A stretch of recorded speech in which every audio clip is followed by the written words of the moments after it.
আচ্ছা আকিব ভাই, মাত্র 6 বছর মধ্যে আপনি ঝিনাইদহের একটা গ্রাম থেকে, আপনার বয়স মাত্র 20 থেকে 26, এবং আপনি এখন 1 কোটি টাকার ব্যবসা করতেছেন।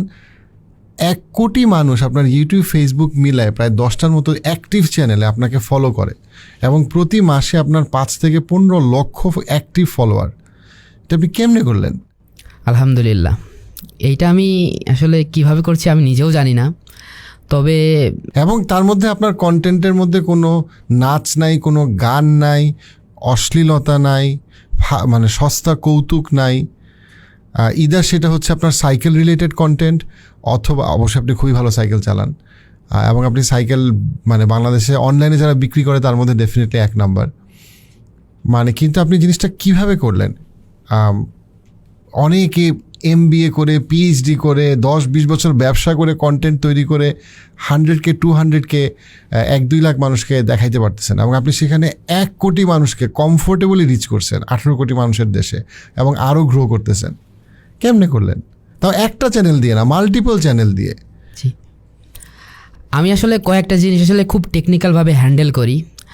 তার ভিতরে হচ্ছে যে কোনো কাজ করার আগে আসলে পড়াশোনা করে নিই আমি। তো পড়াশোনা করেই সেটা ইউটিউব হতে পারে, ফেসবুক হতে পারে, সব কিছুতে। ফেসবুক, ইউটিউবে মানুষ আমাকে যে পরিমাণ পছন্দ করে, সবচেয়ে বেশি পছন্দ করে ইসলামিক ভিডিওর জন্য। প্রত্যেকটা ভিডিওতে 10 মিলিয়ন 12 মিলিয়ন ভিউজ হয়, 20 মিলিয়ন 60 মিলিয়ন ভিউজ হয়। তো এটা হওয়ার কারণ হচ্ছে যে আমি 2টা জিনিস খুব ইগনোর করি। একটা হচ্ছে অশ্লীলতা, আর 2 নম্বর হচ্ছে হারাম মিউজিক ইগনোর করি।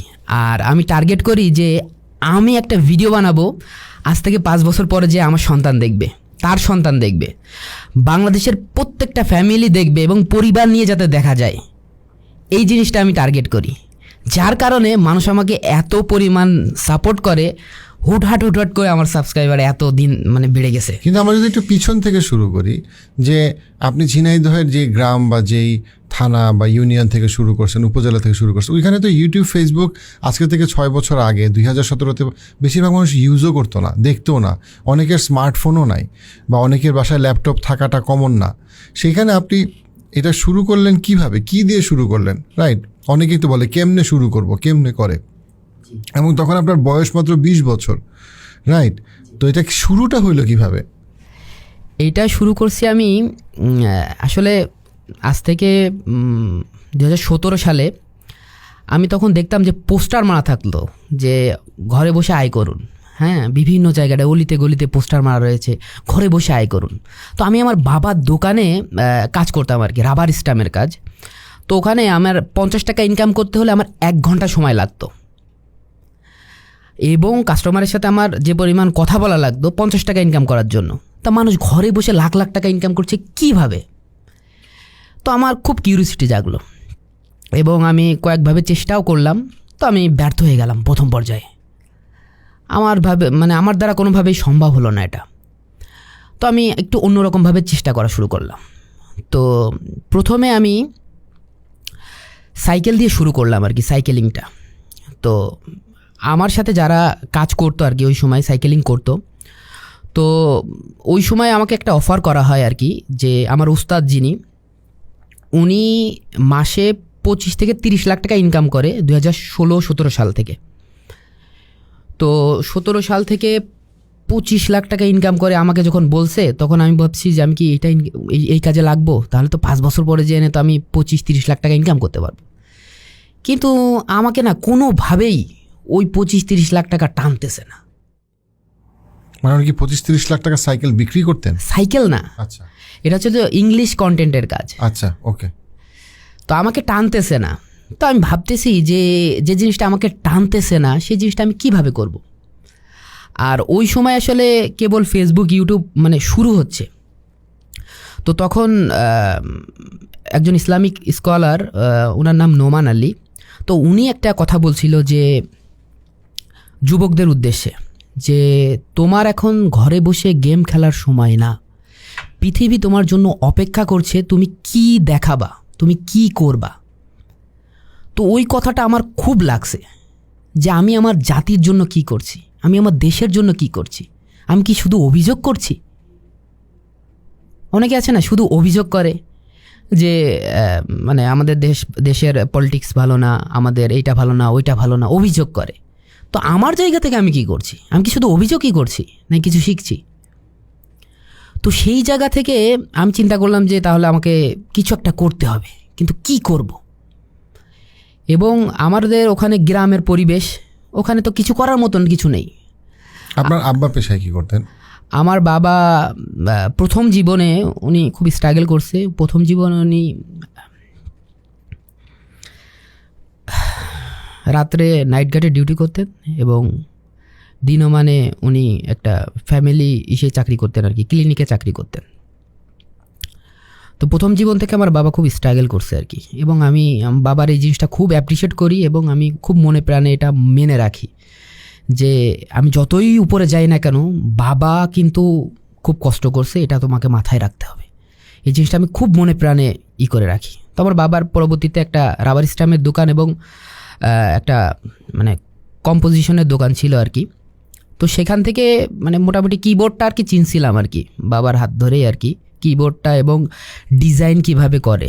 মানে তখনকার সময় তো আমার বাবা ওই আরবি লিখতে পারতো এবং সৌদি আরব থেকে লোকজন এসে আব্বুর কাছ থেকে আরবি ব্যানার লিখে নিয়ে যেত, যেটা বাংলাদেশে খুব কম মানুষ পারতো।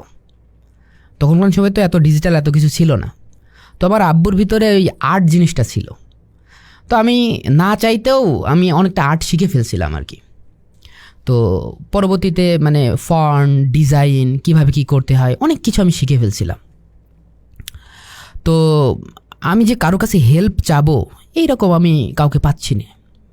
মানে আমি যখন কাজ শুরু করব, সাইকেলিং করতেছি, সাইকেল চালাচ্ছি, শিখছি, পড়ছি, কিন্তু আমি হেল্প চাবো কারো কাছে কিন্তু পাচ্ছি না। তো আমি আমার মাকে বলছি, আম্মু তো আমি তো এরকম কাজ একটা করছি কিন্তু যে আসলে কারোর হেল্প পাচ্ছি না। কছে বাবা আমি তোর জন্য দোয়া করি। তো একদিন সেলুনে চুল কাটতে কাটতে এক ভাই উনি দেখি ইউটিউবের গল্প বলছে। আমাদের শহরে ইউটিউবের গল্প তো বিরাট ব্যাপার, আমার কাছে তো খুব ইন্টারেস্টিং লাগছে। তো আমি চুল কাটতে কাটতে ওনার কাছে আমি বলছি যে ভাইয়া আমি তো এরকম সাইকেলিং চালাই, আমি ভিডিও বানাতে চাই। তো তখন উনি এক ভাইয়ের কাছে নিয়ে গেছে যিনি আমার এখন উস্তাদ, এবং আমি যতই উপরে যাই আমি ওনার কাছে যাই বারবার করে। আর্নিং বেশি হলেও যাই, আর্নিং কম হলেও যাই, কিছু শিখতে হলেও যাই এবং ওনার খবর নিতে হলেও যাই। তো ওনার কাছে নিয়ে গেছে, নিয়ে যাওয়ার পরে উনি বলছে আমাকে 17 সালে যে যাও তুমি 100টা ভিডিও বানিয়ে আনো। আমার কাছে মোবাইল নেই, আমার কাছে কিচ্ছু নেই, 100টা ভিডিও বানিয়ে নিয়ে গেছে, বানাতে বলছে। তখন আপনার বয়স 20 বছর আনুমানিক? জি। তো তখন আমি কিছুই বুঝি না। তখন বাংলাদেশের প্রেক্ষাপটে 1 মিলিয়ন সাবস্ক্রাইবার হলে সে টোটাল বাংলাদেশের ভিতরে জনপ্রিয়। তখন আমি একদম জিরো। তো আমি আমার মোবাইল দিয়ে প্রথম ভিডিওটা যখন শ্যুট করি মোবাইলটা ডেড হয়ে যায়। মানে ভিডিও মোবাইল তো আলাদা, আমি তো বুঝি না। পরে যে এনে ব্যর্থ হয়ে গেলাম। আবার একটা মোবাইল কিনে মানে নিজে আর্নিং করে দোকান থেকে কিছু টাকা বাঁচিয়ে আমি মোবাইল কিনলাম, কিনে ভিডিও বানালাম, একটা করে 100টা ভিডিও বানালাম। এবং আমার বাবা যে জিনিসটা করতো আর কি, উনি ওনার লাইফে কোনো একটা জিনিস করতো না। উনি নাইট গার্ড ছিল, একসময় রিক্সা চালাইতো। তো ওইটা থেকে উনি বেটার কিছু করা শুরু করছে। উনি আপনি জানবেন কি না, ব্লক কাটতো, ব্লক ডিজাইনের কাঠের উপরে ব্লক আছে না, আগে কিন্তু পোস্টার কিন্তু ব্লক দিয়ে হইতো। তো আমার বাবা ব্লক কাটতো। তো ওই একটা থেকে আর একটাতে যাওয়ার একটা মানে আমার বাবার অনেক ইচ্ছা, এই জিনিসটা আমি দেখছি আর কি। তো আমি সবসময় চিন্তা করছি যে বেটার কিছু খুঁজো, মানে নিজেকে তৈরি করার জন্য বেটার কিছু খুঁজো। তো তখন আমি সাইকেলিংয়ের পাশাপাশি আমি ভিডিও বানানো শুরু করে দিয়েছি। দিতে ভিডিও বানাচ্ছি 100 ভিডিও বানানো হয়ে গেছে। এখন হয় কি যে একজন সিনিয়র বলছে যে তুমি 100 ভিডিও বানিয়ে নিয়ে তারপরে আমার কাছে আসো। এখন ওনার কাছে তো আমি এত গুরুত্বপূর্ণ পারসন না, কিন্তু যখন আমি 100 ভিডিও বানাইছি তখন আমার কাছে মনে হয়েছে যে এই ভিডিও নিয়ে তো ওনার সামনে যাওয়া যাবে না। মানে ভিডিওর অবস্থা এমন যে এই ভিডিও নিয়ে ওনার সামনে গেলে উনি বলবে যে তুমি যাও, তোমার দিয়ে হবে না। তো আমি 150 ভিডিও বানালাম, তারপরে ওনার কাছে গেলাম। তখন উনি বলতেছে যে তোমার ভিডিওতে এখানে মিস্টেক আছে, এটা চেঞ্জ করো। তো আমি ভাবলাম যে এটা তো চেঞ্জ করতে হবে। তো তখন আমি আস্তে আস্তে আমার কমিউনিটি বিল্ড করা শুরু করলাম, সাইকেলিং কমিউনিটি। তো আস্তে আস্তে আস্তে আমার 30 থেকে 40 জন, আমি ছোট ছোট বাচ্চা থেকে শুরু করে আমি সাইকেলিং শেখানো শুরু করলাম। তো আমি চিন্তা করলাম যে আমি যদি তখন মোটামুটি বাচ্চারা মোবাইলে অ্যাডিকশন হচ্ছে আর কি। তো আমি চিন্তা করলাম যে এই বাচ্চাদের যদি আমি বিকেলবেলার সময়টুকু যদি আমি সাইকেলিং শেখাতে পারি, আমার সাথে থাকে, তাহলে ওরা মানে এই অ্যাডিকশন থেকে অনেকটা ভালো থাকবে। তখন থেকে আমি সাইকেলিং শুরু করি আর কি। সেই সাইকেল থেকে আপনার এখন দোকান, সেই দোকান এখন আপনাদের বছরে আনুমানিক কত কোটি টাকার বিক্রি হয়? 2 কোটি প্লাস।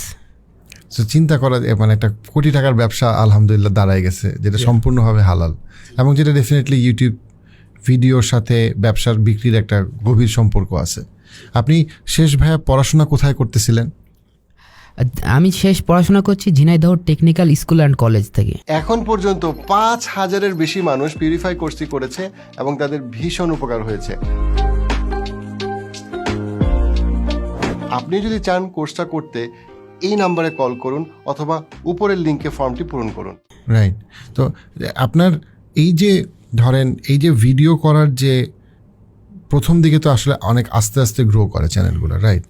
তো এই জায়গার যে আর্থিক যে কি বলবো ইনভেস্টমেন্ট, ফাইন্যান্সিয়াল ইনভেস্টমেন্ট, সেটা আপনি কিভাবে করতেন? সেটা হচ্ছে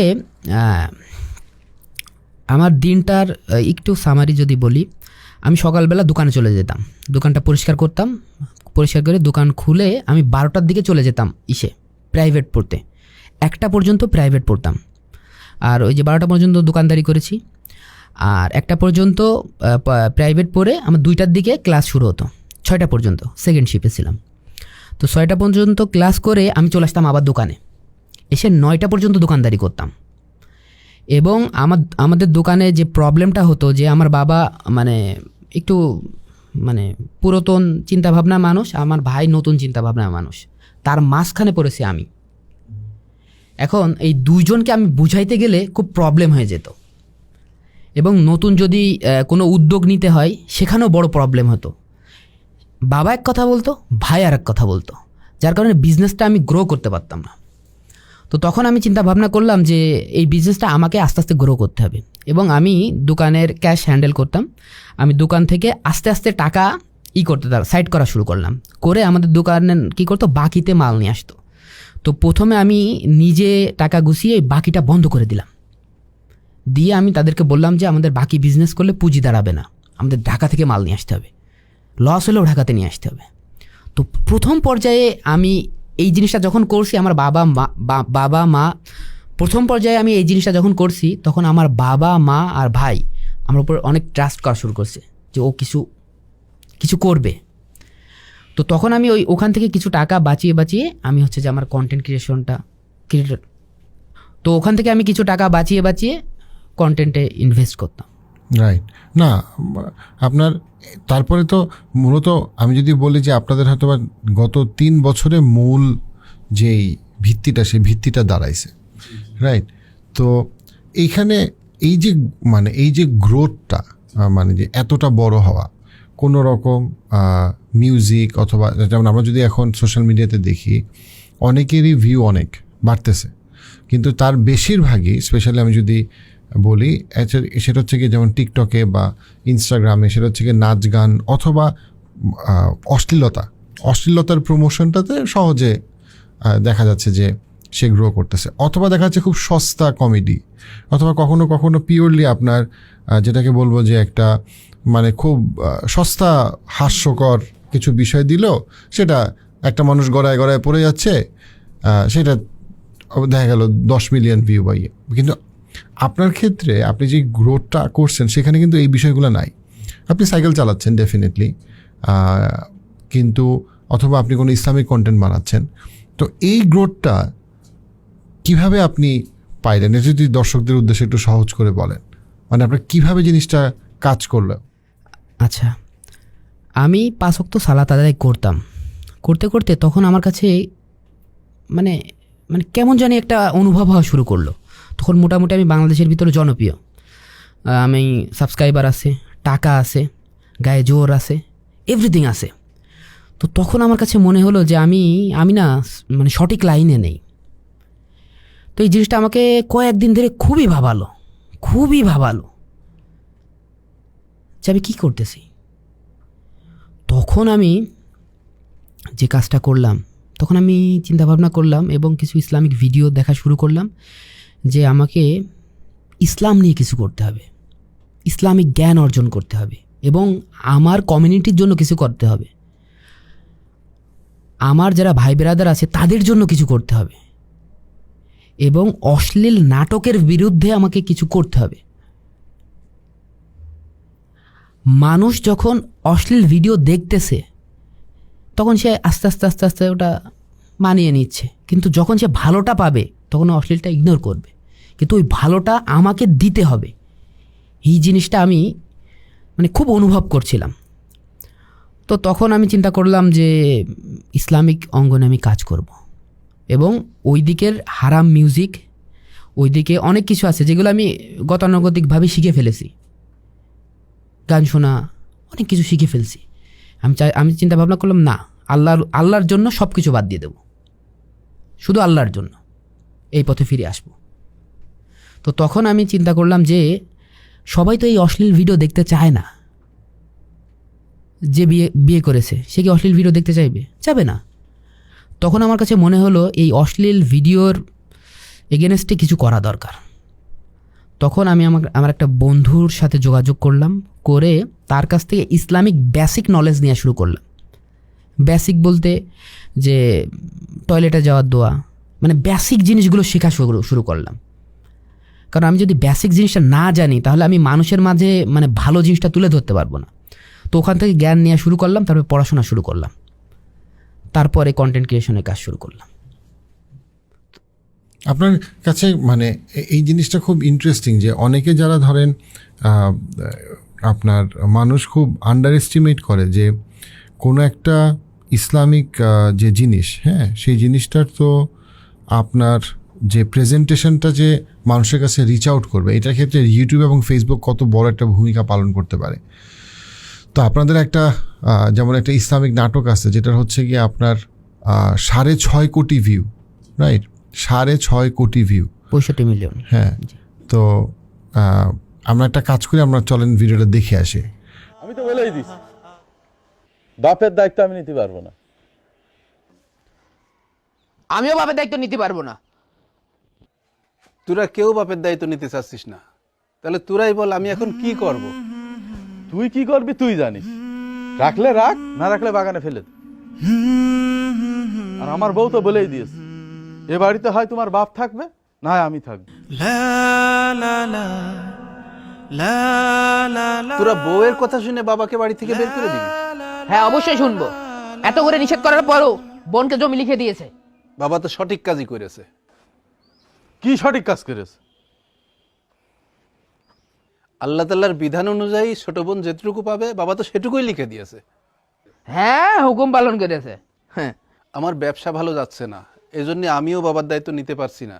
তো চমৎকার একটা নাটক। এবং আপনি যে কথাটা বলছেন এটা আমি সবসময় ফিল করি যে আমি যদি আমাদের সময় চিন্তাভাবনাটা অনেক সময় এরকম হয়ে গেছে যে মুসলমানদের তো একটা কাজ হচ্ছে সংস্কার করা, একটা জিনিস, একটা রাস্তা ময়লা এটা পরিষ্কার করা, কিন্তু আমাদের অনেক সময় আচরণটা হইলো এরকম যে একটা রাস্তা, এই রাস্তায় কোনো একটা খারাপ কিছু হয়েছে বা হারাম কিছু হয়েছে বা হোয়াটএভার, ওই রাস্তার 2 মাথায় হারাম সাইন দিয়ে দাও যেন এই রাস্তা দিয়ে কেউ না হাঁটে।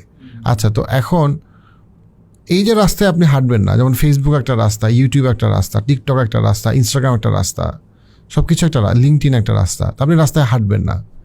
আপনি হাঁটবেন না, আপনার ছেলে হাঁটবে, আপনার প্রতিবেশী হাঁটবে, আপনার খালাতো ভাই হাঁটবে, অন্য কেউ হাঁটবে। রাস্তার 2 মাথায় হারাম সাইন দেওয়া তো কোনো সমাধান হতে পারে না। সমাধান হচ্ছে আপনাকে নতুন একটা রাস্তা হয় খুলতে হবে অথবা এই রাস্তা পরিষ্কার করতে হবে, রাস্তায় ময়লা পরিষ্কার করতে হবে, রাইট? মুসলমানদেরকে পাঠানো হয়েছে সংস্কার করতে।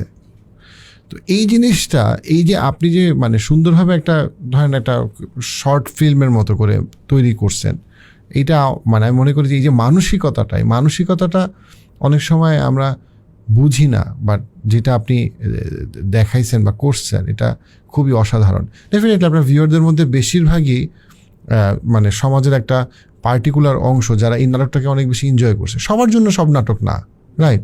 সবার জন্য বলিউড না, সবার জন্য হলিউড না, সবার জন্য কোনো কিছুই না, সব গান সবার জন্য না, রবীন্দ্রসঙ্গীত সবার শুনে না, আবার র্যাপ মিউজিক সবাই শুনে না। সেম ওয়েতে আপনার নাটক সবাই দেখবে না, কিন্তু অনেকে অসম্ভব পছন্দ করবে, রাইট? যেটার কারণে 6.5 কোটি ভিউ হয়েছে। কিন্তু মূল যে মানসিকতা আপনি যেটা বলতেছিলেন, এটা আমি ওটার সাথে 200% অ্যাগ্রি করি যে আমাকে একটা কিছু দিতে হবে। আমি বললাম এটা হারাম, কিন্তু আমাকে একটা কিছু দিতে হবে। আমি আমার বাচ্চাকে বললাম যে এই জিনিসটা হারাম, কিন্তু আমাকে একটা কিছু দিতে হবে তাকে, রাইট? তো আমি যদি না দেই, আমি যদি না দেই, আমি যদি কোনো রকম কোনো একটা মানে হালাল অল্টারনেটিভ দিতে না পারি, দেন আসলে আমি আলটিমেটলি সমাজের সংস্কৃতি, ল্যাঙ্গুয়েজ মানে বা এতে আলটিমেটলি আমি বুদ্ধিবৃত্তিক যে টানাপোড়েন, হ্যাঁ, সেই টানাপোড়েনে আমরা মুসলমানরা অনেক পিছিয়েই যাব, রাইট? গত 1000 বছরে অন্তত প্রায় প্রত্যেকটা মুসলিম সভ্যতারই, সেটা স্পেনে হোক আর সেটা আফ্রিকাতে হোক, তাদের অবশ্যই একটা বিনোদন কালচার ছিল, রাইট? এবং সেই জায়গাটাতে আমরা বর্তমান সময়ে আমাদের কাছে অনেক সময় মুসলমানদের কাছে মনে হয় যে হারাম বলে রাস্তাটা বন্ধ করাটাই যথেষ্ট। কিন্তু আমি যদি হারাম বলে বন্ধ করলাম, বাট আমি অল্টারনেটিভ দিতে পারলাম না, তাহলে তো কোনো লাভ নাই। যে জিনিসটা আপনি খুব সুন্দর করে করছেন, আমি এটা খুব অ্যাপ্রিসিয়েট করি জায়গাটা। তো আপনার কাছে কোন মানে এই যে আপনি যে এতগুলা almost Islamic short film content আপনারা কতগুলা করছেন এখন পর্যন্ত? 100+। সো আমি যদি প্রত্যেকটার এভারেজ ভিউ ধরি হচ্ছে গিয়ে আপনার ধরেন 10 মিলিয়নও যদি ধরি, তাহলে 100+ টোটাল ভিউ তো অনেক, রাইট? আপনার অনেক কোটি। তো এই রিচটা তো আপনার এক একটা ভিডিও বানাতে কত টাকা লাগছে? এক একটা ভিডিও আনুমানিক এবারে গড়ে 5,000 টাকা। 5,000 টাকা। তো এখন একটা যদি একটা বড় প্রোডাকশনে হাউসে যদি হইতো, তাহলে তো খরচ এক একটার পড়তো হয়তো মানে 10, 20, 30, 50 লাখ টাকাও লাগতে পারতো। তো সেই এবং অনেক ক্ষেত্রে সেরকম খরচ করে একটা ভিডিও বানায় মানুষ দেখে না। হ্যাঁ, সেখানে আপনি 5,000 টাকা করে গড়ে একটা ভিডিও বানায়, কিন্তু এত মানুষ দেখতেছে এবং এক একটা ভিডিওতে এবারে যে 1000-এর উপরে কমেন্ট, তার মানে তারা এঙ্গেজড হচ্ছে। তো এটা একটা অনেক বড় একটা, আমি বলবো যে একটা অর্জন, অনেক বড় একটা অর্জন। তো এখানে আপনার সবচেয়ে ভালো লাগার কমেন্টগুলা কি, বা সব মানুষের কোন দিকের আগ্রহটা আপনি দেখেন সবচেয়ে বেশি এই নাটকগুলো? যখন আপনি এই যে 100টা ভিডিও আপনি করলেন, যেটাতে আপনার 3 লক্ষ সাবস্ক্রাইবার বা তার বেশি, তো মানে 3 মিলিয়ন সাবস্ক্রাইবার, মানে 30 লক্ষের বেশি সাবস্ক্রাইবার, তো তাদের সবচেয়ে কমন ইন্টারেস্টটা কি এটা দেখার পিছনে, বা সবচেয়ে কমন কারণটা কি? আমি সবসময় একটা প্রবলেম খুঁজি। প্রবলেমটা এমনভাবে খুঁজি যে মানুষের জীবনের সাথে মিশে আছে এবং মানুষ এমনভাবে রিলেট করতে পারবে যে সে অবচেতন মনে ভালো হয়ে যাবে। যেমন সবথেকে বেশি যে কমেন্টসগুলো পাই যে আমাদের ধর্মে যে জিনিসগুলো নিষেধ করা হয়েছে খুব বেশি নিষেধ করা হয়নি, কিন্তু আমাদের সোশ্যাল মিডিয়াগুলো ওইগুলো এত পরিমাণ প্রচার করে সেগুলো আমাদের কাছে অবচেতন মনে পজিটিভ হয়ে যায় এবং আমরা সেগুলো করতে থাকি। তখন ওই জিনিসটা আমি এত সুন্দরভাবে পাবলিকের সামনে তুলে ধরেছি, অনেক মানুষ এই জিনিসটা থেকে নিজেকে বিরত রেখেছে। অনেক মানুষ, অনেক গুনাহ আছে যেগুলো মানুষ না করে ফিরে আসছে। এই কমেন্টগুলো আমাকে সবচেয়ে বেশি অনুপ্রাণিত করে এবং এই কমেন্টসগুলোর জন্যই আমি আসলে কন্টেন্ট বানানোর মানে বারবার অনুপ্রেরণা পাই। না, আলহামদুলিল্লাহ। আমি একটা জিনিসে যদি যাই, সেটা হচ্ছে যে ধরেন উপার্জন এবং হালাল উপার্জন। তো অনেকেই তো ধরেন এখন বেকারত্ব আমাদের বাংলাদেশের সবচেয়ে বড় সমস্যার একটা। তো এবং আপনি যাদের সাথে স্কুল কলেজে বা পলিটেকনিকে আপনি যাদের সাথে পড়াশোনা করছেন, তারাও কিন্তু অনেকে এখনও হয়তো চাকরির চিন্তা করতেছে। অনেকে হয়তো যারা পলিটেকনিকে পড়ছে বা পড়ে, বা যারা হয়তো বা দেখছে বুয়েটে চান্স পায় নাই বা ঢাকা ইউনিভার্সিটিতে চান্স পায় নাই, তারা কিন্তু বা ন্যাশনাল ইউনিভার্সিটিতে চান্স পায় নাই, তারা কিন্তু অনেক সময় মনে করে যে আমার তো আর কোনো উপায় নেই, আমি তো ভালো ইউনিভার্সিটিতে পড়তে পারি নাই বা ভালো স্কুলে পড়তে পারি নাই, তো আমি আর কি ক্যারিয়ারে কি করব। তো সেইখানে কিন্তু আপনি যখন আপনি পলিটেকনিকে পড়তেছিলেন, ঝিনাইদহ টেকনিক্যাল কলেজে পড়তেছিলেন, তখন থেকেই কিন্তু আপনি উপার্জনের চিন্তা করতেছিলেন এবং সেইখান থেকে কিন্তু আপনার ইউটিউব ফেসবুকের যাত্রা শুরু। তো ওই অনুপ্রেরণার জায়গাটা যদি একটু বলেন, স্পেশালি তাদের জন্য যারা হয়তো অলরেডি মনে করে আমি তো আর মানে তেমন একটা ক্যারিয়ারে ভালো করতে পারবো না, কারণ আমি তো ঢাকা শহরের মাঝখানে বড় হই নাই, অথবা আমি তো ঢাকা বিশ্ববিদ্যালয়ের ছাত্র বা ছাত্রী না। জি, আমি প্রথম যখন 2018 সালে ক্যামেরা কিনতে আসি, DSLR ক্যামেরা, তো আমি ঢাকা শহরে আসছি, চিনি না কাউকে, কিচ্ছু চিনি না। 30,000 টাকা নিয়ে ব্যাগটা এইভাবে নিয়ে বাসে বসে আছি, বাস সাইডে বসে আছি। তখন 6টা বাজে, সন্ধ্যা 6টা। এভাবে বসে বাসের জানলা দিয়ে আমি এইভাবে তাকিয়ে আছি, একটার পর একটা বিল্ডিং, একটার পর একটা বিল্ডিং, একটার পর একটা বিল্ডিং। তো তখন আমি ভাবতেছি যে এই শহরে এসে আমি এত মানুষকে মানে পার করে কিভাবে সাকসেস হব। সারা বাংলাদেশ থেকে মানুষ ঢাকাতে আসছে আর ওই জেলাগুলো ফাঁকা থাকছে। তো আমি যদি আমার মায়ের কাছে থেকে মায়ের মানে রাধা গরম ভাত খেয়ে যদি আমি ওখান থেকে কিছু করতে পারি, তখন এই জেলার, এই ঢাকা শহরের মানুষই আমার কাছ থেকে অনুপ্রেরণা পাবে। তো তখন থেকে আমি ডিসাইড করছি যে আমি যদি কিছু করতেই হয় আমার শহরে করব এবং ওখান থেকে বড় কিছু করব। তো তখন থেকে ওখান থেকে যাত্রা শুরু করছি। আর আপনি যে কথাটা বললেন যে মানুষ হচ্ছে যে বিভিন্ন কলেজ ভার্সিটিতে চান্স পাচ্ছে না এবং ইয়াং জেনারেশন খুব ডিপ্রেশনে চলে যায় যে আমার দিয়ে তো কিছু হচ্ছে না, আমি কি করব। বাবা বকতেছে, মা বকতেছে, পরিবারের লোকজন বকতেছে, সমাজের লোকজন বিভিন্ন কথা বলতেছে। তো এইটার একটা বড় সমস্যা হচ্ছে আমার কাছে যা আছে আমি সেইটা কি সম্পূর্ণ ব্যবহার করছি কি না। মানুষ সবসময় পাওয়ার আকাঙ্ক্ষাটা বেশি করে, আমার কাছে এটা নেই, কিন্তু কখনোই দেখে না যে আমার কাছে যা আছে এটা কি আমি পরিপূর্ণ ব্যবহার করছি কি না। এই জিনিসটা কখনোই দেখে না, যার কারণে আমাদের দেশে এত বেকারত্ব।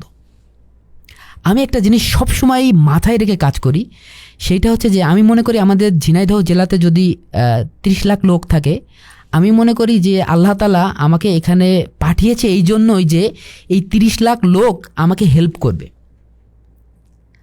আমার একটা ভাই আছে, আমার একটা বোন আছে, আমি যে সমাজে থাকি সেই সমাজে অসংখ্য লোক আছে, আমি তাদেরকে ভাই বলতেছি, কাকা বলতেছি, দাদা বলতেছি। আমার লাইফে যখন হেল্প লাগবে তখন আমি তাদেরকে বলতেছি না, বলছি না, যার কারণে আমার কাছে মনে হচ্ছে যে আমি তো বেটার কিছু করতে পারছি না। তো আমার কাছে মনে হয় যে এখনকার যারা ইয়াং জেনারেশন তারা তাদের মানে নিজেদের ভিতরে যতটুকু আছে সেটা পরিপূর্ণ ব্যবহার করে না, শুধু অন্যের দিকে তাকিয়ে থাকে। ও তো এটা করে ফেলছে, ও তো মানে বিদেশ চলে যাচ্ছে, ও তো ঘরে বসে লাখ টাকা আয় করতেছে, কিন্তু আমি পারছি না। এই জিনিসটা থেকে আমাদের বেরোয় আসতে হবে। এখানে আমার কাছে মনে হয় যে আপনি একটা গুরুত্বপূর্ণ পয়েন্ট নিয়ে আসছেন, সেটা হচ্ছে গিয়ে যে মানে অভিযোগ না করে আমার যতটুকু আছে সেটা চিন্তা করা। যেমন আপনি অতি সচ্ছল কোনো পরিবার থেকে না, বা আপনার, কিন্তু আপনি চেষ্টা করছেন যে আমার যতটুকু আছে অতটুকু দিয়ে আমি ম্যাক্সিমাম কি করতে পারি, এবং তারপরে আলহামদুলিল্লাহ আল্লাহ বরকত দিচ্ছে। কিন্তু আমি যেটা বলবো সেটা হচ্ছে যে অনেক সময় আমাদের বেকারত্ব নিয়ে যখনই মানে কথা বলা হয় বা কথা বলা যায়, তখন সবসময় হচ্ছে গিয়ে যে শুধুমাত্র সরকারের দোষ, শুধুমাত্র হচ্ছে আমাদের কি নাই, উইচ ইজ ট্রু। আমাদের অনেক চ্যালেঞ্জ আছে, আসলেও আছে, আমাদের দেশে দুর্নীতির সমস্যা আছে, আমাদের দেশে আসলেও অনেক সিস্টেম ঠিক নেই। কিন্তু যা কিছু আছে, পৃথিবীর ইতিহাসে মানুষের নানাভাবে অবিচারের শিকার হয়েছিল, সবসময়ই ছিল, কিন্তু ওই অবিচারের মধ্যে থেকে যারা জীবনে বড় হয়েছে তাদের একটা বড় জিনিস ছিল হচ্ছে কি উদ্যোগী হওয়া, চেষ্টা করা যতটুকু আছে, এবং সেই জিনিসটা আপনি খুব সুন্দর করে দেখাইছেন। এবং আপনি এমন একটা পরিস্থিতিতে ছিলেন যখন আপনার বয়স 19-20 বছর, তখন আপনি বলতেই পারতেন যে কোনো মতে 3 বেলা খাইলেই তো হইতো, অথবা কোনো বেলা চললেই তো হইলো, বা কোনো মতে একটা দোকান চালাইলেই তো হইলো, কোনো মতে পাশ করলেই তো হইলো, বা ও বিসিএস পরীক্ষা দিতে পারতেছি না, জীবন শেষ, অথবা আমার ডাক্তার হওয়া ছিল, আমার আব্বা মা আমাকে ডাক্তার হইতে পারে নাই, তো শেষ, আর দরকার নাই। কিন্তু আপনি চেষ্টা করছেন যে না আচ্ছা কী সুযোগটা আছে বা কী আছে। তো সেই জিনিসটা একটা মানে অবশ্যই একটা খুবই গুরুত্বপূর্ণ একটা বিষয়। আমার কাছে মনে হয় যে মানুষ খুব বেশি পরিমাণে অভিযোগ করে, যেটা দিয়ে আপনি শুরু করছিলেন, যে সে চিন্তা করে না যে আচ্ছা আমি আর কি আছে যেটা আমি করতেছি না, যেটা আপনি বলতেছিলেন, দেন আমার কি নাই যেটা থাকলে আর অনেক ভালো হইতো। আপনার এখানে যখন কেউ এই যে হালাল উপার্জনের চিন্তা করে, তখন কিন্তু সে চিন্তা করে না অনেক সময় যে আমি আমার জায়গা থেকে কি করতে পারি যেটার মাধ্যমে আমার হালাল উপার্জনটা অনেক বাড়তে পারে।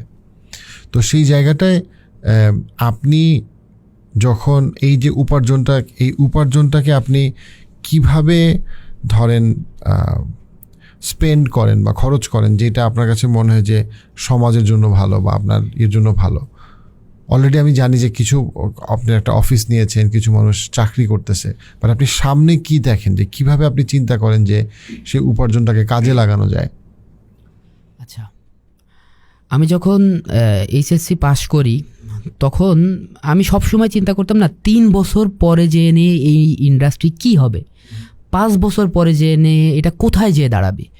তো তখন আমি এই মানে ভিডিও বানানোর ব্যাপারগুলো যে এত বড় ভবিষ্যৎ দেখছিলাম, তখন আমি দিনরাত পড়াশোনা শুরু করে দিয়েছি। তো আমি 4 বছর পরিশ্রম করছি, করার পরে যে এনে 5 বছর পরিশ্রম করছি, করার পরে যে এনে এখন আমি একটা মোটামুটি একটা মানে ভালো পজিশনে আসছি। এর পিছনে একটা কারণ আছে, সেটা হচ্ছে যে আমি যখন সাইকেলিং করতাম, তো আমার সাথে সারা বাংলাদেশে 64টা জেলায় প্রচুর মানুষ সাইকেলিং করতো। কেউ 5 বছর, 7 বছর, 8 বছর সাইকেলিং করছে, কিন্তু তারা ওখান থেকে কোনো অর্থ উপার্জন করতে পারেনি। এবং এই জিনিসটা আমার কাছে খুবই খারাপ লাগছে যে আমি সাইকেলিং করতেছি, আমার শরীর চর্চা হচ্ছে, আমি মানুষকে ভালো কিছু দিচ্ছি, কিন্তু আমি এখান থেকে টাকা যদি না আসে তাহলে আমি তো এটা বেশি দিন করতে পারবো না, কন্টিনিউ করতে পারবো না। এবং যারা আমার সাথে সাইকেলিং করতেছে এর পরিবার তো বলবে যে তুই তো আকিবের সাথে মিশে তো তোর জীবনটা নষ্ট করছিস, তুই তো লাইফে কিছু করতে পারবি না, আমি তোকে মানা করলাম যে তুই ওর সাথে সাইকেলিং করিস না। তো আমার এই জিনিসটা অনেক ভাবাতো। পড়াশোনা কর, হ্যাঁ, বা এর থেকে চাকরি কর, আকিবের সাথে সাইকেল চালায় তো কি হবে। তো এই জিনিসটা আমাকে অনেক ভাবাতো। তো তখন আমার সাথে যারা থাকতো আর কি, তাদেরকে আমি সবসময় আমার ছোটো ভাইয়ের মতন মনে করতাম, একদম ছোটো ভাইয়ের মতো। তো তখন আমি চিন্তা করলাম যে এরা 5 বছর পরে বা 2 বছর পরে যেন আমার বিরুদ্ধে অভিযোগ করবে যে আমি আকিব ভাইয়ের পিছনে ছিলাম। কারণ মানুষ তো আসলে বিশেষ করে আমাদের বাঙালি জাতিগতভাবে আমরা মানে মানুষদের নেতা বানাতে বেশি পছন্দ করি। ওই ভাই আছে তো আমরা বিচ আছি, এই জিনিসটা খুব পছন্দ করি। তো তখন আমার কাছে মনে হয়েছে যে এদের জন্য আমার কিছু করা দরকার। তো তখন থেকে আমি মানে সাইকেলিংয়ের পাশাপাশি ইউটিউবটাকে খুব ফোকাসে রাখছি, কিন্তু কাউকে কিছু বলিনি, বাবা মা কাউকে কিছু বলিনি। আমি চিন্তা করছি যে যখন আমি একজন মানুষের জীবনে আমার ভিডিওটা দিতে পারবো, সে যখন দেখবে তখন সে বলবে যে মাশাআল্লাহ ভাইয়া তোমার ভিডিওটা দেখছি খুব ভালো হয়েছে। আমার বাবা আমাকে দেখে বা আমার কাজ দেখে কখনো অনুপ্রাণিত হবেই না যতক্ষণ না সমাজের একজন লোক বলতেছে যে তোমার সন্তান তো খুব ভালো করতেছে।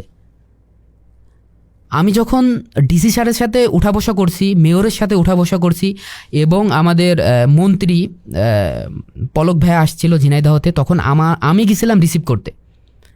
তো এই ছবিগুলো যখন আমার বাবা দেখছে বা আমাদের এলাকার লোকজন আমার বাবাকে বলছে যে তোমার ছেলে তো বিরাট কিছু, ডিসি স্যারের সাথে ছবি, মন্ত্রী আসছে তার সাথে ছবি, মেয়রের সাথে সবসময় উঠা বসা, তখন আমার বাবা আমাকে গুরুত্ব দেওয়া শুরু করছে। তো আমি দেখলাম যে যত যাই হোক না কেন এখানে সবাই ভালোবাসবে, কিন্তু কেউ আর্থিকভাবে টাকা দিয়ে সহযোগিতা করবে না, সবাই বাবা দেবে না খুব গুড, খুব ভালো করতেছো তোমরা, আসলে করো সবাই বলবে, কিন্তু আর্থিকভাবে দিন শেষে তো সাইকেল একটা নষ্ট হয়ে গেলে তো যে খরচটা হবে সেটা কে দেবে। তো তখন আমি ইউটিউবিংটা শুরু করি এবং আমি ওদেরকে কাউকে বুঝতে দিই না এবং কাউকে কিচ্ছু বলি না। এর মাঝে অনেক মানুষ চলে গেছে এবং যারা শেষ পর্যন্ত আমার সাথে ছিল তাদেরকে নিয়ে আমি ব্যবসা শুরু করছি এবং আমার ব্যবসার কিছুটা পার্সেন্টেজ তাদেরকে দিয়েছি। আপনি অবাক হয়ে যাবেন একটা বিষয়ে, যে আমার সাথে যে ছেলেটা কাজ করে, আজ 5 বছর যাবৎ যে ছেলেটা কাজ করছে, সে আজ পর্যন্ত কোনোদিন আমাকে বলেনি যে ভাই আমাকে 1000 টাকা দেন। আজ পর্যন্ত কোনোদিন বলেনি। মানে শুরু থেকে আজ পর্যন্ত, মানে ভাঙা ফোন থেকে শুরু করে আজকে 2 লক্ষ টাকার ক্যামেরা, 2 লক্ষ টাকার ফোন সে ভিডিও করে, সব ধরনের ইকুইপমেন্ট সে ব্যবহার করতে পারে। আজ পর্যন্ত বলেই নি যে ভাই আমাকে 1000 টাকা দেন, যে আমার বাবা অসুস্থ, টাকা দেন।